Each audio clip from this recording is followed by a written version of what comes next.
सबसे पहले पीजी करे के दूटा मकसद होइ छै, याद रखब।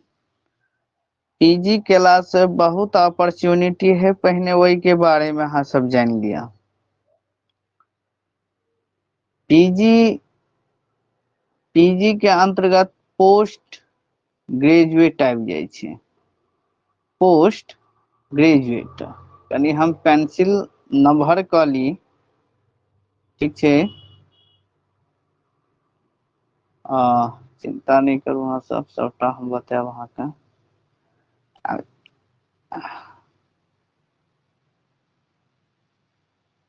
देखियो एक्चुअली कारण की छै, पीजी के जे हम लाइव क्लास नहीं दे के ओइ के रीजन होइ छै कि पीजी में और बीए में विद्यार्थी मन लगा क 5% पढ़े छै, हमेशा याद रखब।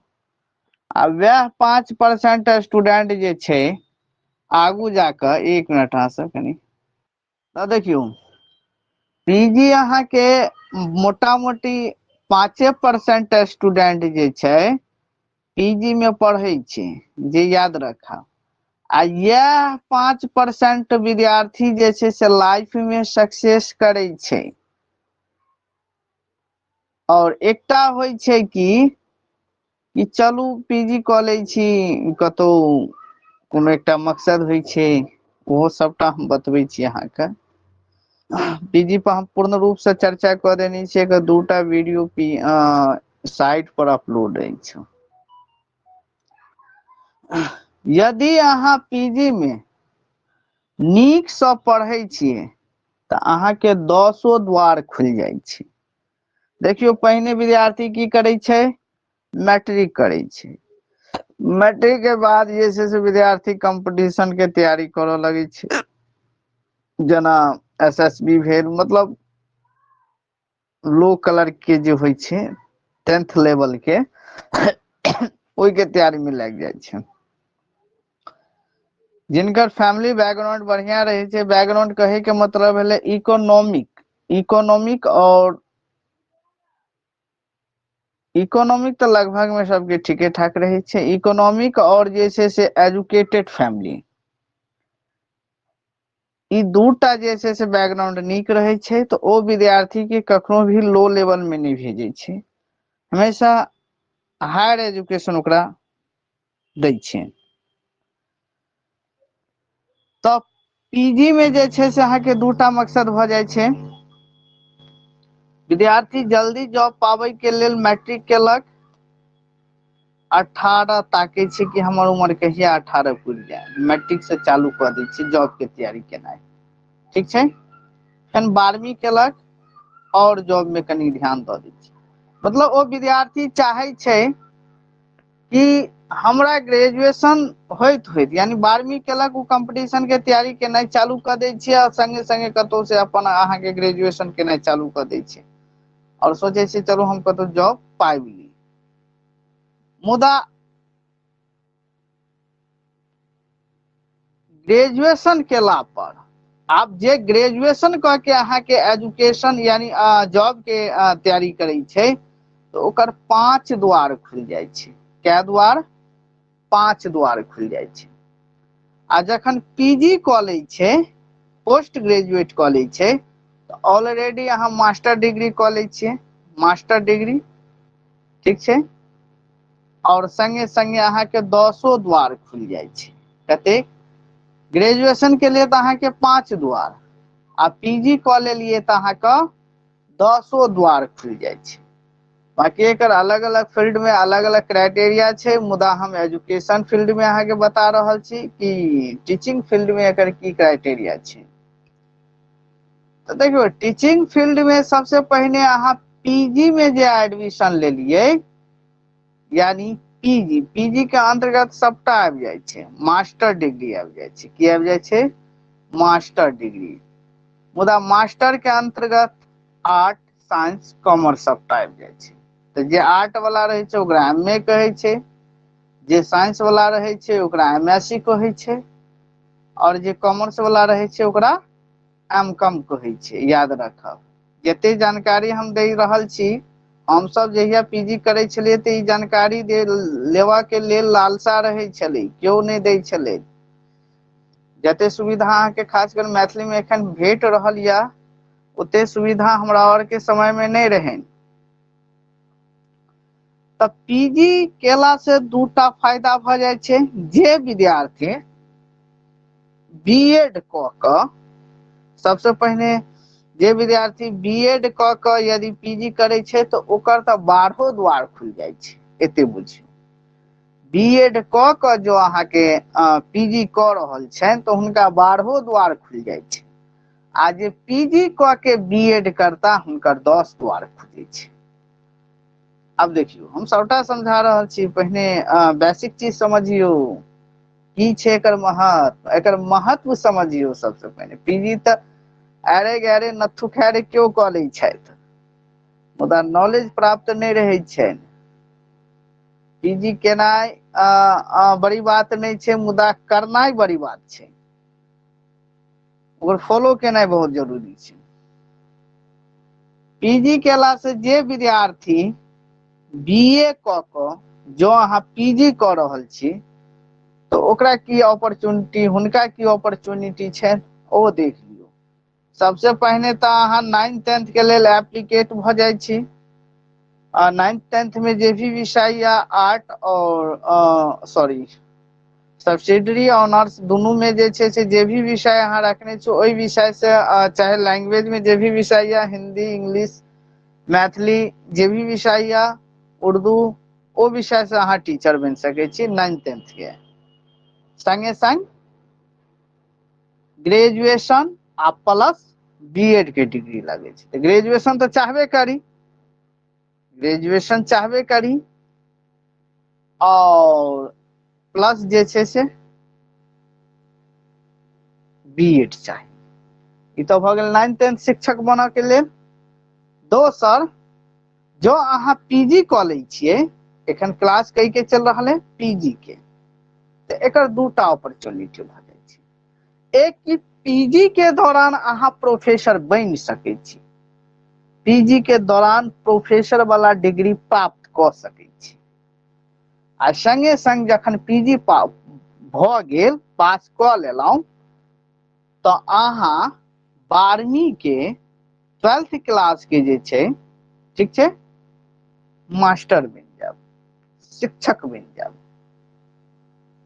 लेकिन ओई के संग संग क्राइटेरिया की छै कि पीजी के संग बीएड होबाक छै। ओ गप हम पहिनिये कह देलौं जे बीएड क के पीजी क रहल छै हुनकर 12 द्वार खुजि गेल। आ 12 द्वार कत, सब द्वार त खुजि गेलै। अहाँ 6 to 8 में एप्लीकेट छी, 6 to 8 में, 9 to 10th में, 11 to 12th में, सबटा में। अभी तो भ गेल अहाँ के मास्टर बने के क्राइटेरिया। आप जानियो प्रोफेसर बने के, तो बीएड के डिग्री लेवा में पाई लागे छै, मुदा प्रोफेसर के डिग्री लागे में पाई नहीं लागे छै, पाई दै छै। इहो बुझियो प्रोफेसर के डिग्री के लेल पाई लागे नहीं छै, पाई दै छै। अब सबसे पहिने अहाँ जखन पीजी करे छी, पीजी के दौरान अहाँ यूजीसी नेट में फॉर्म फिलअप क सके। यदि अहाँ पहिल सेमेस्टर में छिए, अहाँ एडमिशन नहियो लेने छिए आ सोच रहल छी कि हम पीजी में एडमिशन लेब, तखनो अहाँ यूजीसी नेट के फॉर्म भर सकै छी, ओइमे बैस सकै छी। एते एकर लाभ छै। यानी बीएड के डिग्री लागे में लेबा में पाई लागे छै, प्रोफेसर बने में पाई नहीं लागे छै।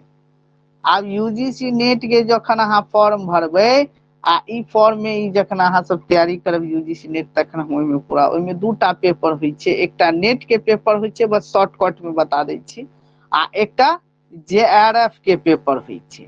ओकरो एकटा उम्र सीमा होइ छै। नेट के लेल अनलिमिटेड उम्र छै, मतलब कहियो अहाँ भर सकै छी। जेआरएफ के लेल अहाँ के आरक्षित वर्ग में अलग अलग अहाँ के उम्र देल गेल छै, जनरली के 30 बरख देल गेल छै। और बाकी जे छै से आरक्षित वर्ग छै एज रिलेशन जे छै से 5 वर्ग के देल गेल छै, वो देखऽ पड़तै अहाँके। बाद बाकी जखन अहाँके नेट निकलि जाइए तऽ अहाँ प्रोफेसर बनि गेलहुँ, अहाँ प्रोफेसर के जब भी वैकेंसी एतै ओहिमे अहाँ फॉर्म फिलअप कऽ सकै छी। बट शर्ते एते कि अहाँ जखन पीजी के दौरान अहाँके नेट निकलि गेल तऽ जाहि डेट से अहाँके सर्टिफिकेट इशू करत, सर्टिफिकेट देत, पहिने तऽ फॉर्म भराइ छै, एग्जाम होइ छै, 1-1.5 महीना में जे छै से रिजल्ट दै छै, तकर बाद अहाँके 1 महीना के बाद सर्टिफिकेट दै छै। रिजल्ट दै समय में नहीं, जाहि डेट में अहाँके सर्टिफिकेट दै छै ओहिमे लिखल रहै छै, इशू करै छै, ओहि डेट से 2 बरख के अंदर जे छै अहाँ पीजी कऽ लिअ।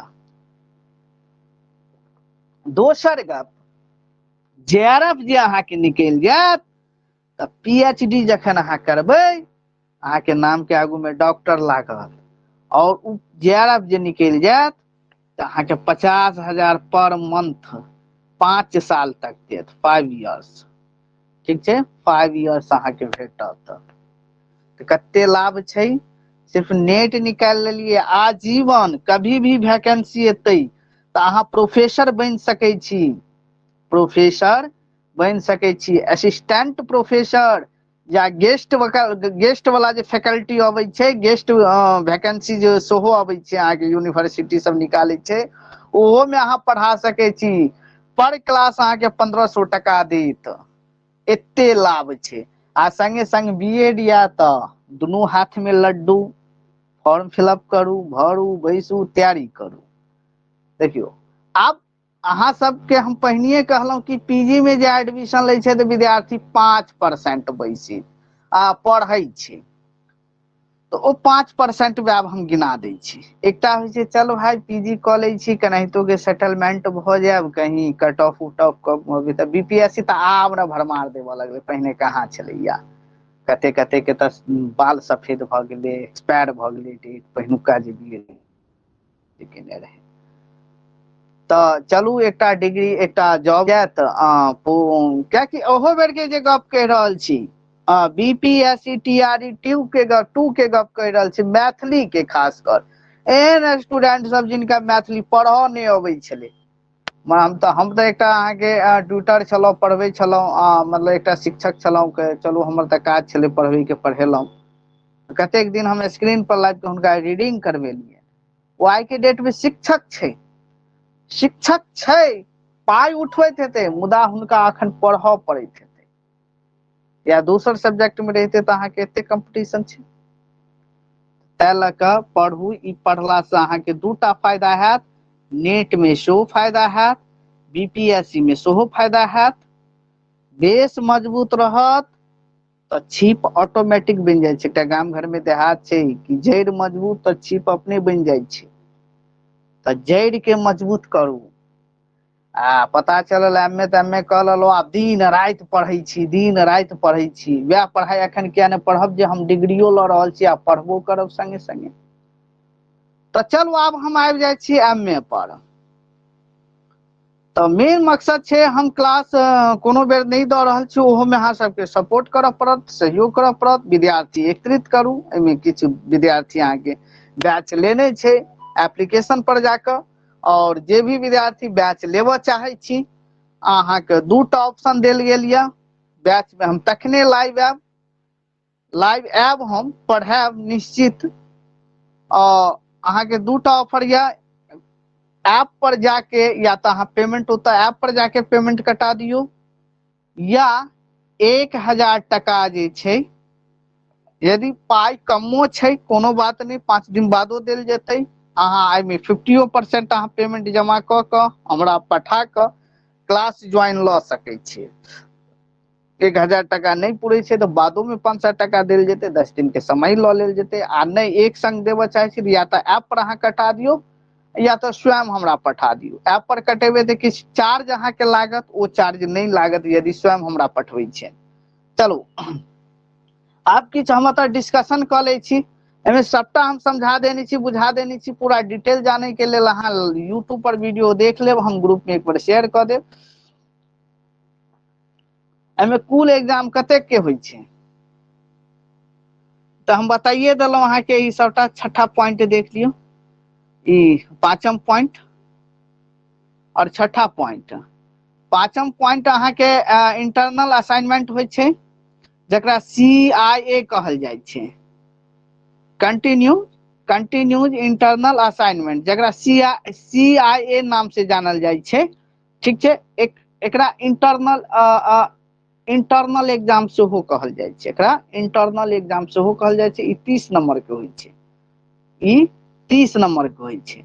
आ एकटा भ गेल अहाँ के end of semester examination ESC, ई अहाँ के यूनिवर्सिटी ले छै, ई 70 नंबर के ले छै।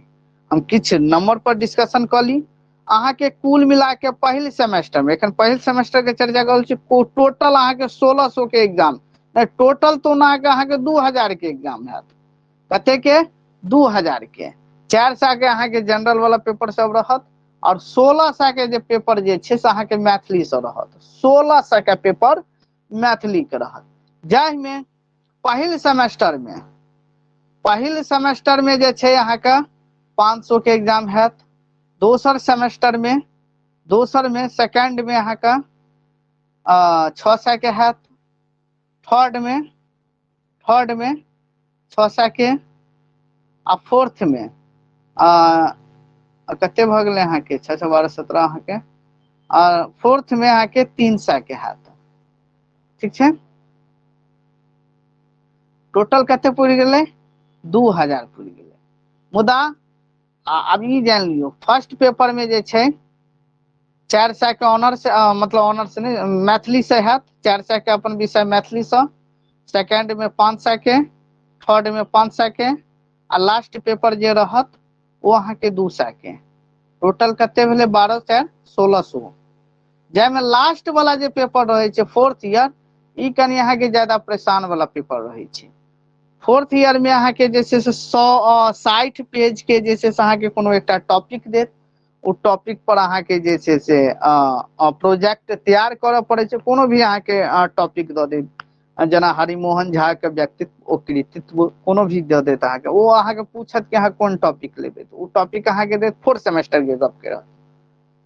उ 100 नंबर के होय छै। तो 100 नंबर में अहाँ के 50 नंबर अहाँ के डिपार्टमेंट जतो अहाँ के एडमिशन है, जे कॉलेज में एडमिशन या वो 50 नंबर के भाइभा लेत। आ 50 नंबर के एक्सपर्ट जे छै से अहाँ के बाहर से अबै छै, ओ बाहर से अहाँ के क्वेश्चन करत आ ओतऽ अहाँ के पूछे छै। तो 100 नंबर के ओतऽ अहाँ के एग्जाम छै, ठीक छै। टोटल तो मिला जुला के द दै छी, समय एला पर अहाँ के सबटा अथी भ जेतै।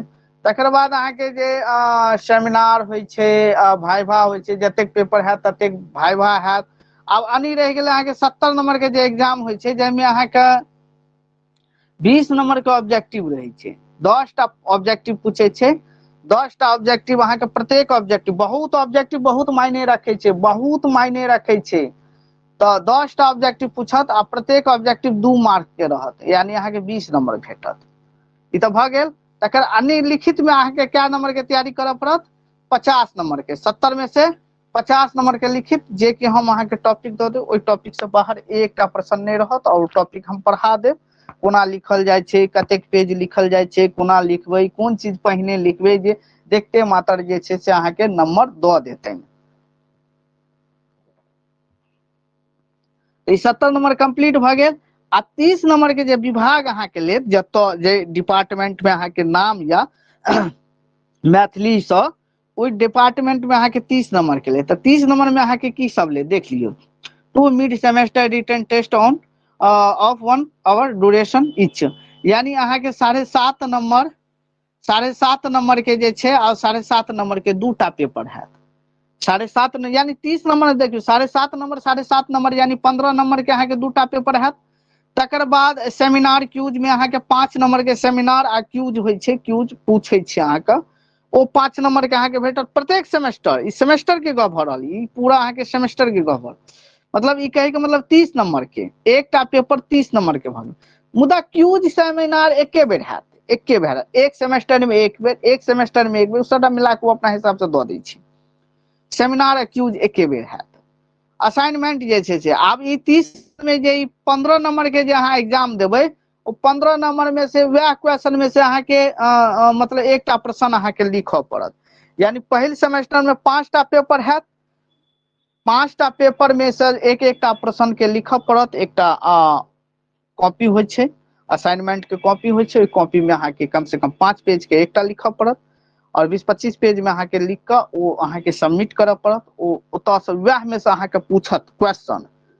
विभाग जे छै जे पूरा प्रोफेसर सब अहाँ के बैसल रहत, ओतऽ से अहाँ के क्वेश्चन पूछत। तो ओ असाइनमेंट भऽ जाइ छै। वो असाइनमेंट में से अहाँ के क्यूज पूछ ले छै, वह असाइनमेंट में से। तकर बाद अहाँ के सेमिनार होइ छै, सेमिनार में अहाँ के स्पीच कहत करे ला, कोनो भी चाहे चंदा झा, विद्यापति, उमानाथ, किनको पर, हर्षनाथ, किनको पर अहाँ के कहत, हरिमोहन झा, मनमोहन झा, किनको पर, सुभाष चंद्र यादव, किनको पर अहाँ जे छै से चाहे आधुनिक मैथिली साहित्यक आधुनिक काल, मैथिली साहित्यक मध्यकाल, मैथिली साहित्यक आदिकाल, कोनो पर, मैथिली नाटकक विकास, मैथिली उपन्यासक विकास, मैथिली बाल उपन्यासक विकास, कथा विकास, कोनो पर अहाँ जे छै से बाजि सकै छी। तकर बाद अहाँ के रेगुलेटिव, पंक्चुअलिटी एंड कंडक्ट, ई अहाँ के 5 नंबर के मतलब आचरण अहाँ के केहन या व्यवहार केहन या अहाँ के कहे के मतलब है ओ सब अहाँ के देखत केहन परख ले छै अहाँ के, ओहि हिसाब से अहाँ के 5 नंबर हुनका मन के ऊपर डिपेंडेंट छै। और कनी व्यवहार बढ़िया बना के रखने रहबै टीचर सब से तो नीक नंबर देत, याद रखब। 5 नंबर अहाँ के भेटत। तो ई तो भ गेल अहाँ के 30 नंबर, प्रत्येक पेपर के 30 नंबर। ई बुझा देलहुं। चलो 1 घंटा चलो हम नेक्स्ट पेज पर जाइ छी। अब देखियो यह अहाँ के पेपर या CC1, CC2, CC3, CC4 code भ गेलै। और AECC ability enhancing compulsory course, ई अहाँ के जनरल में आबि जाइ छै। 50 नंबर के अहाँ के विभाग लेत आ 50 नंबर के यूनिवर्सिटी लेत। देखियो 70 नंबर देल गेल छै, एहि साइड वाला जे या 70 नंबर ओ अहाँ के यूनिवर्सिटी लेत, एहि साइड वाला जे या ओ अहाँ का विभाग लेत। पहिल पेपर के नाम भ गेल मैथिली साहित्यक इतिहास, आदिकाल एवं मध्यकाल के बारे में जाने के छै। आदिकाल में अहाँ के जे छै त बहुत, मुदा अहाँ के सीमित में पढ़ पड़त, से हम आगू जाके बता दै छी। भाषा विज्ञान पढ़ पड़त, सबसे हार्ड पेपर यह छै भाषा विज्ञान। भाषा विज्ञान में नंबर कम अबै छै, यदि नीक से नहीं पढ़बै त ओ तो एवरेज मार्क दै छै। आ यदि पढ़ के अहाँ लिख के देबै तो सबसे बेसी नंबर अहीं सबके आयत, याद रखब, ई हम गारंटी के साथ कहै छी। आधारभूत भाषा में अहाँ के 2टा भ जाइ छै, कीर्तिलता और एकटा और छै अहाँ के कीर्तिलता और कालिदास के छै अहाँ के रघुवंश भ गेल। काव्य भ गेल, कविता सब से पढ़ पड़त। पीजी के ताबे मन तन धन से नहीं पढ़बै तब तक अहाँ के थोड़ी किछु होय वाला या। अब देखियो पेपर के विस्तृत जानकारी देल गेल छै, एते टॉपिक अहाँ के पढ़ पड़त। कहै छै ने पीजी एते आसान नहीं छै। नंबर ग्रेसिंग मार्क तो अहाँ लाइव लेबै, लेकिन पीजी पर जब तक डीपली से नहीं पढ़ते तब तक पीजी के मजे नहीं छै। है देखियो यह अहाँ के टॉपिक पढ़ पड़त। CC1 भ गेल, CC1 मैथिली साहित्य के इतिहास, आदिकाल एवं मध्यकाल, आदिकाल एवं मध्यकाल। सिद्ध साहित्य विस्तृत परिचय, सिद्ध साहित्य के संख्या अहाँ के 84टा छलै। मैथिली साहित्यक आदिकाल सामग्री भ जाइ छै, 84टा छलै। एकर पूरा विस्तृत जानकारी अहाँ के भेटत टॉपिक में। प्रमुख सिद्धगण 84टा छलै। डाक घाक वचन, जे वचन सब जे होइ छै अहाँ के ओकर डाक घाक के वचन सब के, ओ सब के बारे में अहाँ के हम पढ़ायब। ई सब सबटा अहाँ के मौखिके तौर पर छलै, लिखित तौर पर अहाँ के नहीं छलै, या लिखित तौर पर जे छै से हम बतबै छी अहाँ के।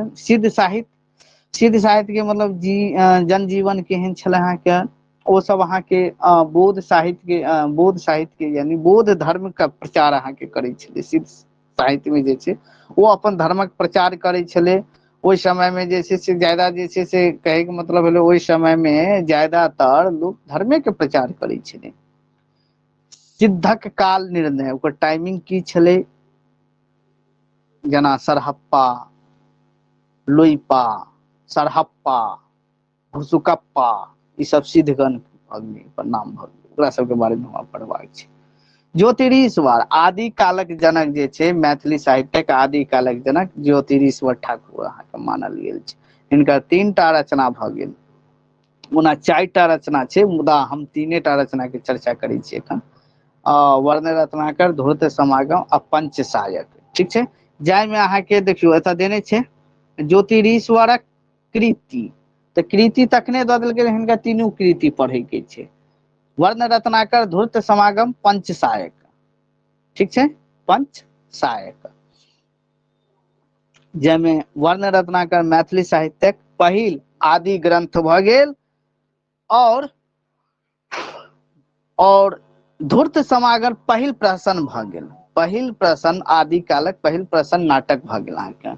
वर्ण रत्नाकरक महत्व, ओकर महत्व की छै, वो 8 कलोन में विभाजित छलै, और ओहि समय के जे छै से मिथिला में जे भी चीज अहाँके प्रचलित छलै, ओ दिनचर्या संस्कृति सबटा ओहिमे अहाँके वर्णन छै धूर्त समाज वर्ण रत्नाकर में। लोचन एवं हुनक राग तरंगिणी, राग तरंगिणी पोथी के लेखक लोचन छै, और ओहि राग तरंगिणी को पूरा हमरा ऑब्जेक्टिव सब्जेक्टिव पूरा कवर करे के छै, ठीक छै। ई संगीत शास्त्र पोथी छलै, संगीत शास्त्र पोथी छलै। मध्यकाल मैथिली साहित्यक मध्यकाल जनक जे छै से विद्यापति के मानल जाइ छै। विद्यापति के लोकप्रियता, ओ लोकप्रियता कोना भेलै, विद्यापति लोकप्रियता अहाँके हुनकर पद से भेटलै, पद अर्थात गीत सबसँ भेटलै। हुनकर अनुसरण की छलै, हुनकर लोकप्रियता, हुनकर अनुसरण, कृतित्व, विद्यापति के काल निर्धारण आदि सब पढ़बाक छै। गोविंद दास भजनावली सब जे छै, गोविंद दास के रचना सब पढ़बाक छै। इनकर जते रचना सब छलै, ओहि रचना सबके अलग अलग नाम से जे छै से बाद में प्रकाशित कराओल गेलै, जेना गोविंद दास भजनावली पंडित गोविंद झा प्रकाशित करौने छथि। उमापति के परिजात हरण नाटक भऽ गेल, जे कि कीर्तनिया नाटक छै, ओ 21 मैथिली 21 गीतक समावेश छै ओहिमे। तऽ परिजात हरण के बारे में हमरा सेहो पढ़बाक छै, मनबोध के बारे में पढ़बाक छै, मुदा एकर प्रसंग केना बनतै, कोना बनतै, एहि पर हम चर्चा करबै, बुझलहुँ। ओ प्रश्न बना के अहाँके देल जायत, सबटा देल जायत, ऑब्जेक्टिव सब्जेक्टिव सबटा अहाँके प्रोवाइड कयल जायत।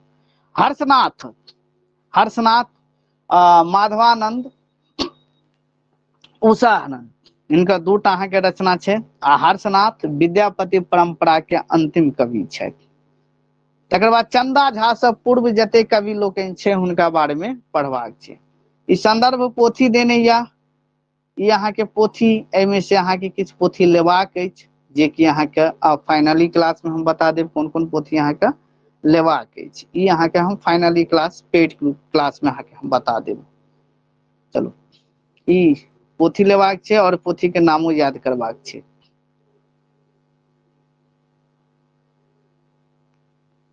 तकर बाद एतऽ देखियौ भाषा विज्ञान भऽ गेल, भाषा के उत्पत्ति केना भेलै, शब्दक विकास केना भेलै, इएह सब पर पढ़बाक छै। भाषा विज्ञान के परिभाषा पढ़बाक छै। भाषा विज्ञानक के अन्य शास्त्र से संबंध पढ़बाक छै। भाषा के उत्पत्ति कोना भेलै, भाषा के वर्गीकरण, भाषा के परिवर्तनशील, ई जतेक पढ़ि लेबै ने, कहलहुँ तऽ अहाँ सब यूजीसी नेट में खाली अहाँ जे छै से हमर अहाँके नोट्स लऽ लेबै, नीक से क्लास लऽ लेबै, तऽ यूजीसी नेट अहाँ क्रैक कऽ देबै। लेकिन पीजी पढ़बै तखने, आ शॉर्टकट अपनेबै तऽ नहि हैत, ई हमेशा याद रखब। शॉर्टकट नहि अपनाबियौ, शॉर्टकट अपनेला से जे छै खराबी करै छै।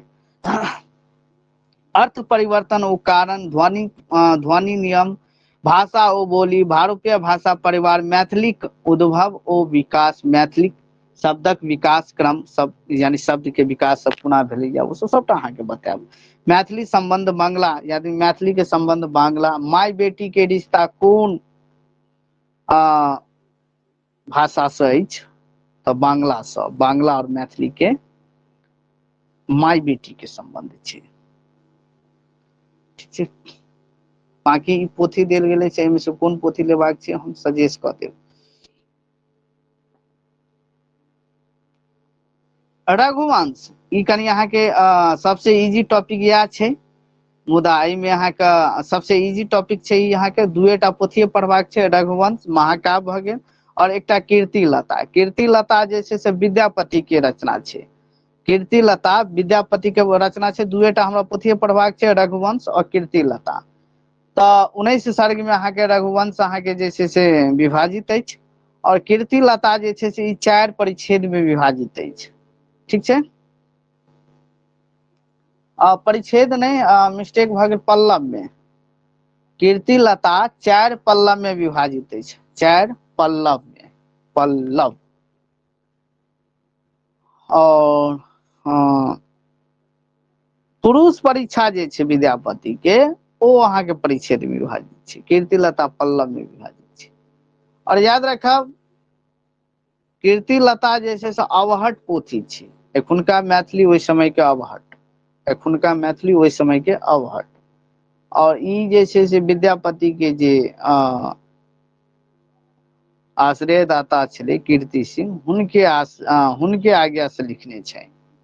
ताहि पर कुना प्रश्न बनत सबटा क्लास में, दुएटा पोथी छै, रघुवंश और कीर्ति लता।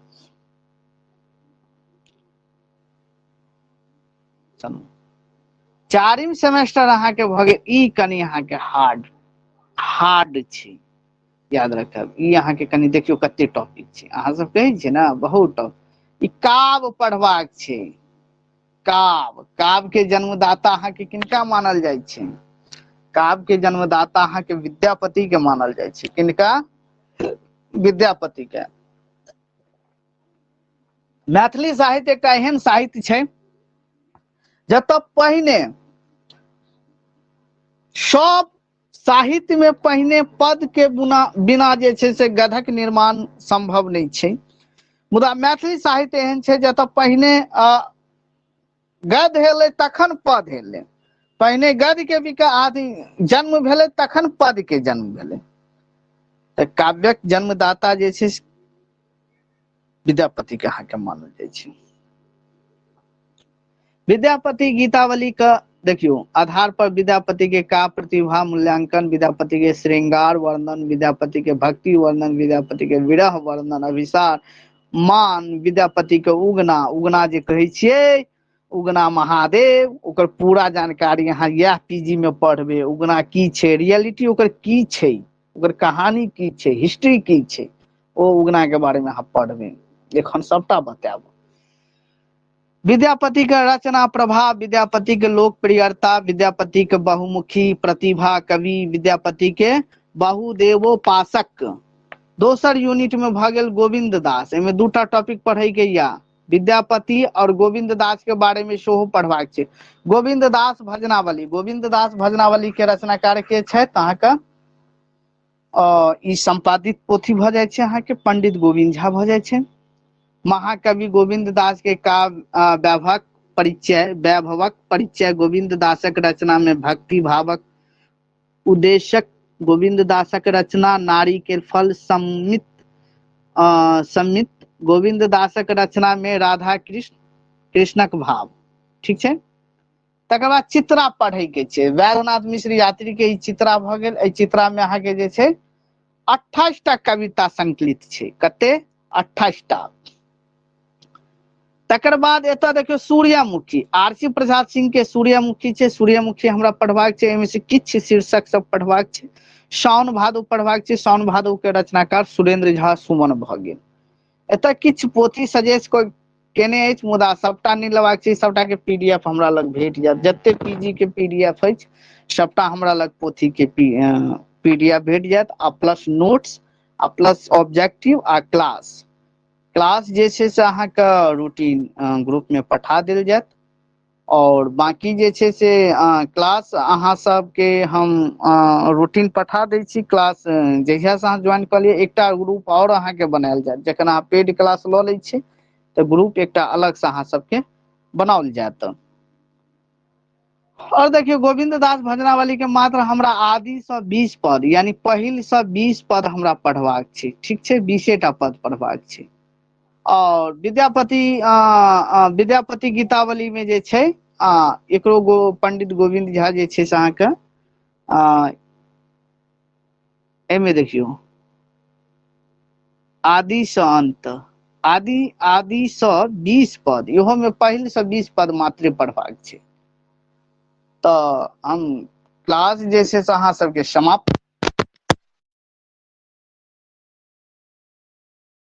समाप्त भ गेल। आ विशेष अहाँ सब फोन पर गप क लेब और किछु अहाँ सबसे पूछऽ चाहै छी।